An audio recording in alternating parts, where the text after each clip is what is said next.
It's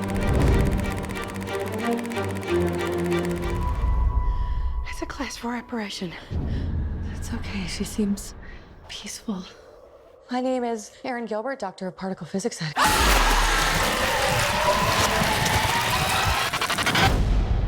That stuff went everywhere, by the way, in every crack.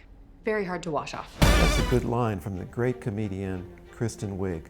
One of the few good lines, because this movie really isn't that funny. Well, hey y'all, and welcome to Movie Shots, and I'm Kristen Rankins, and John is wrong. Wrong. But I'll let Mr. Movie Critic talk. 32 years after the original Ghostbusters, the franchise returns with an all-new female cast. Melissa McCarthy, Kristen Wiig, Kate McKinnon, and Leslie Jones don Ghostbuster uniforms and proton packs. But this is an unimpressive remake of the classic supernatural comedy from 1984.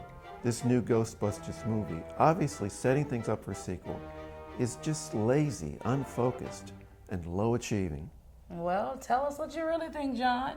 This movie is fun. It's funny, it's a little scary, and it is action-packed. It's everything that you would want in a Ghostbusters remake. And let's not forget about the creepy little villain, Rowan North, played by Neil Casey. Those beady little eyes, the weird way he talked to himself. I would not want to be in biology class with him. After years of being bullied, Rowan is out for his revenge, and he plans on opening a vortex to wreak havoc all over the city of Manhattan. Who are you talking about, Kristen? Rowan, the villain, the guy with the little beady eyes.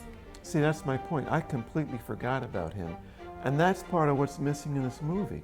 Not only is the villain forgettable, but the movie's big comic talent does not deliver the laughs. Possibly the screenwriters kept the script loose so there'd be room for funny improvisation. But if that's what happened, it does not show up on the screen. This movie can't touch the original film. Whatever.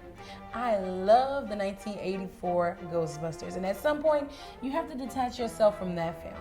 The ladies in this film are hilarious. Kristen Wiig, Melissa McCarthy, Kate McKinnon, and Leslie Jones form a great team. They play off each other well, and their comedy is spot on. There's one part when Leslie Jones slaps Melissa McCarthy in the face. The power of pain compels you! Ow! Priceless. You cannot tell me that wasn't funny. You know, Leslie Jones steals this movie, but a few laugh-inducing scenes cannot resurrect a project that's more ho-hum than fun. For me, this new Ghostbusters is a miss. I don't know what movie you were watching, John, but this movie was tremendous. It's a hit. So do you agree with us on this one? Go to Facebook, like us, and tell us what you think. Well, that's our show for today. Special thanks to Electronic Media Gulf Coast for getting our show out to the masses. And to the Gonzales Weekly Citizen for making us a part of their online family. I'm John Wirt. And I'm Kristen Rankins. And you've just had another movie shot. And remember, when there's something strange in your neighborhood, who you gonna call? Take it away. Oh, I'm sorry. You go ahead. You're doing so well. I'm really not a singer. I'm sorry. Just leave me hanging. Okay. When there's something strange in your neighborhood, who you gonna call? Ghostbusters!